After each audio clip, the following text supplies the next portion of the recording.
भदरवा में इलाका अटखार एक गांव और उसी गांव में एक जगह बस्ती, जहां पर 2008 में जब कमिश्नर सेक्रेटरी महबूब इकबाल साहब थे आरएंडबी के, तब रोड का काम शुरू हुआ था और लगभग 2.6 किलोमीटर का काम था।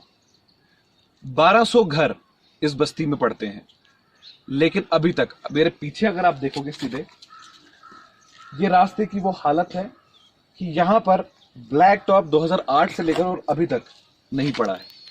हमारे साथ इस बस्ती के सरपंच यासर मौजूद हैं। पूरी जानकारी लेते हैं इनसे, आखिर बात क्या है। यासर, आप हमें ये बताइए कि 2008 से और अभी तक क्या क्या मुश्किलात का आपने सामना आपको करना पड़ा। याकूब साहब, आपका बहुत बहुत शुक्रिया कि आपने पहली बार आके इस रोड पे टॉपिक वजह दी। मैं आपको बताता चलूँ कि ये रोड जो है, जैसे आपने कहा, अभी कहा कि शेख महबूब इकबाल साहब जब थे, तब इस डिपार्टमेंट में जो आरएनबी के कमिश्नर सेक्रेटरी थे, तो उन्होंने इस रोड को जो शुरू करवाया 2008 से जी।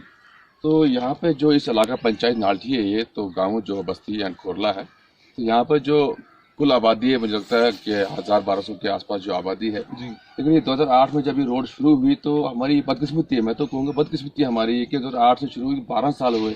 और दूसरी बात मैं आपको ये बताऊं कि ये जो नालठी पंचायत है टूरिस्ट के हिसाब से जानी जाती है, टूरिज्म के लिहाज से जानी जाती है, और हमारी पंचायत के अंदर ये जो विलेज है, बस्ती विलेज है, तो हमारी ये हालत है आज रोड की। इस आजकल के दौर में जो डिजिटल जमाना है, तो आज 12 साल होने को आए, लेकिन इस रोड पे अभी तक जो ब्लैक टॉप नहीं हुई। हाँ, कटिंग हुई, अर्थवर्क वगैरह हुआ, मेटलिंग हुई, लेकिन मेटलिंग भी 5 साल पहले हुई, अभी तक ये मेटलिंग भी खत्म हो चुकी है। ये भी एक खसारा है, गवर्नमेंट को खसारा है। और मेटलिंग हुई तो साथ में ही अगर इसकी ब्लैक टॉप भी हुई होती तो वही पैसा जो बच जाता गवर्नमेंट को। लेकिन मैं तो कहूँगा बदकिस्मती ये हमारी है, गवर्नमेंट की है, लेकिन मैं तो कहूँगा कि हमारी बदकिस्मती है कि हमारे लोगों को परेशानी आ रही है, दिक्कत आ रही है।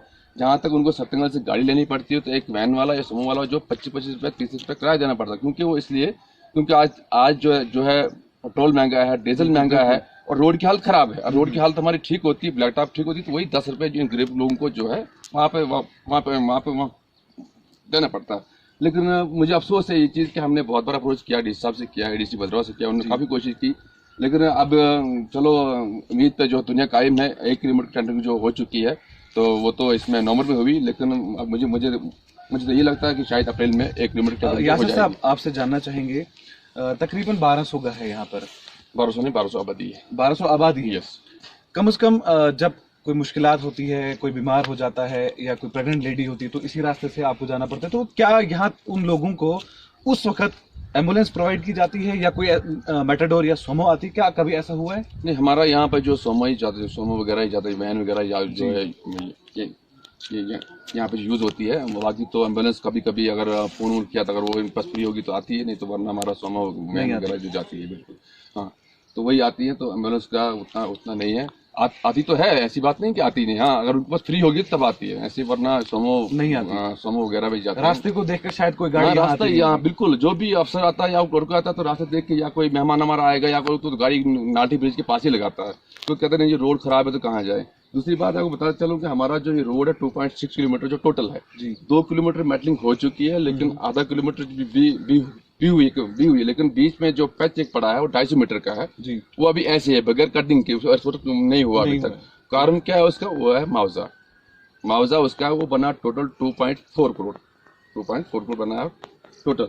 उसमें लैंड का भी है, पेड़ वगैरह का भी है, और ठीक जो हमारे मकानात है उनका भी है। लेकिन बदकिस्मती से 12 साल से उन लोगों को जो है मुआवजा प्रोवाइड नहीं किया गया, मतलब उनका बदकिस्मती है। कभी उन्होंने शोर उठाने की कोशिश? बिल्कुल, बहुत बार मैंने खुद, मैं एज ए सरपंच इस पंचायत नालठी का हूँ, मैंने बहुत बार डेपुटेशन लिया, मेरे पास कागज पड़े हैं, पूरी फाइल पड़ी है। उसका फाइनल अवार्ड आप बताता चलूँ आपको कि फाइनल अवार्ड जो 10 साल के बाद होता है, 10 साल तक इसका फाइनल अवार्ड भी नहीं हुआ। अब जाके इसका फाइनल अवार्ड जो हो चुका है, अब मुझे लगता है कि कंपनसेशन कब होगा, आएगा, कैसे आएगा, तब जाके जो उसकी जो है।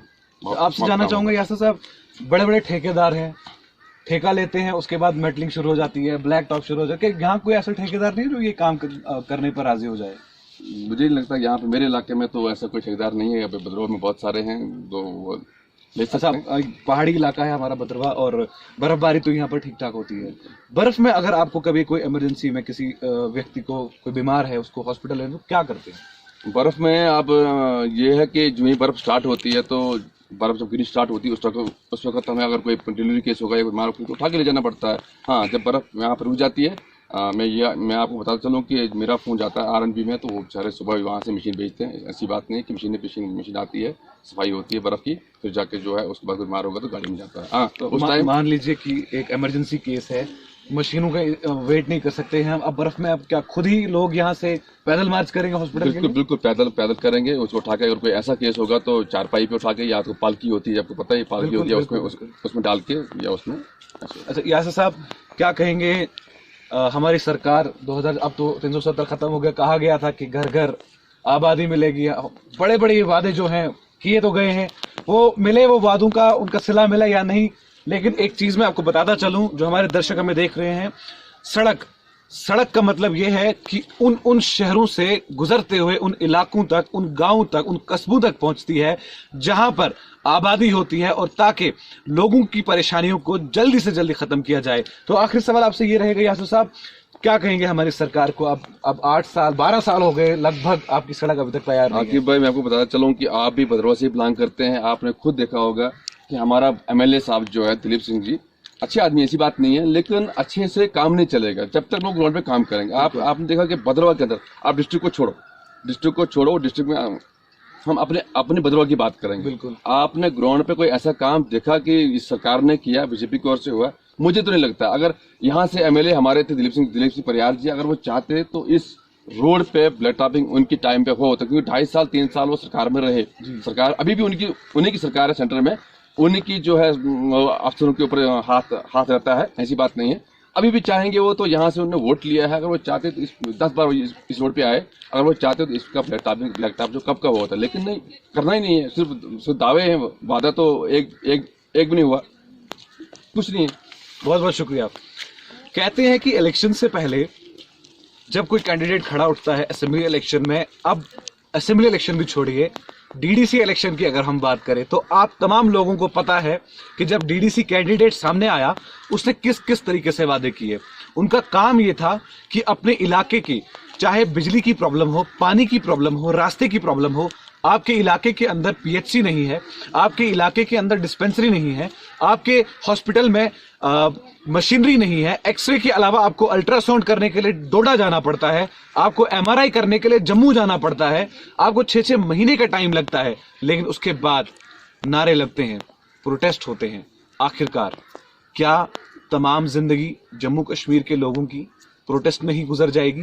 क्या उन युवाओं की जिंदगी प्रोटेस्ट में और पत्थर मारने में ही गुजर जाएगी, जो PhD होल्डर हैं, जो MSc होल्डर हैं, जो MPhil किए हुए हैं और बाल काट रहे हैं, जो PhD किए हुए हैं और वो मछलियां बेच रहे हैं, रेडियो पर सब्जी बेच रहे हैं? क्या अब सरकार को नहीं लगता है कि एक नजर उठाने की देरी है, ताकि जम्मू कश्मीर के निजाम को बदला जाए और जम्मू कश्मीर के तमाम उन लोगों को देखकर सुधारा जाए, उन तमाम लोगों को सुधारा जाए जिन्होंने ये काम तो स्टार्ट किया लेकिन काम किया ही नहीं? आकिब भाई, मैं आपको एक बात और बताऊं जी, बोल सकता हूं। रात को ही यहाँ पे एक हादसा पेश आया। एक गरीब व्यक्ति है बेचारा, अल्ताफ हुसैन जी, उनकी टांग टूट गई और उनको मैं लेके गया खुद हॉस्टल के अंदर। भद्रवा फैसिलिटी तो वहाँ पे बहुत सारी, ऐसी बात नहीं कि फैसिलिटी नहीं, हॉस्टल भी अच्छा है, मशीनरीज भी हैं, लेकिन डॉक्टर्स नहीं है, डॉक्टर्स वहाँ पे अवेलेबल नहीं है। तो मैं तो चाहूंगा कि सरकार इस वक्त बीजेपी की चल रही, कम से कम भैया मेहरबानी के हाथ जोड़ से रिक्वेस्ट करता हूँ, डॉक्टर तो हमारे कम से कम डॉक्टर लोग तो प्रोवाइड करो यार। बिल्डिंग अच्छी है, रहने का, खाने का, पीने का सब कुछ इंतजाम वहाँ पे, मशीनरीज है, उसको वहाँ से रेफर किया डोडा के लिए। मैं खुद रात को 12 बजे वहाँ से वापस आया हूँ। लेकिन एक गरीब व्यक्ति है कि डोडा में जाके उनके खाने पीने का इंतजाम भी करना है, कहाँ से करेंगे? अगर अपने भद्रवा हॉस्टल के अंदर यहाँ पर डॉक्टर अच्छे होते तो उनका इलाज यहीं पे होता। मैं यही रिक्वेस्ट करूंगा सरकार से कि कम से कम अपने भद्रवा के अंदर एक अच्छा टूरिस्ट प्लेस भद्रवा है, तो यहाँ पे हर कोई फैसिलिटी जो अवेलेबल होनी चाहिए, खास करके डॉक्टरों की। और अपनी पंचायत से मैं पंचायत का जो मेरा मसला है, खास करके रोड का, मैं गुजारिश करूंगा भद्रवा जो हमारे AD साहब हैं या DC साहब डोडा हैं, उनसे गुजारिश करूंगा कि इस रोड पे कम से कम मेहरबानी करके देखिए, ताकि इस पे जो ब्लैक टॉप हो और हमारे लोगों को जो है आसानी हो जाए चलने फिरने में। Thank you. मसले ही मसले हैं, आखिरकार इन मसलों का हल कब होगा?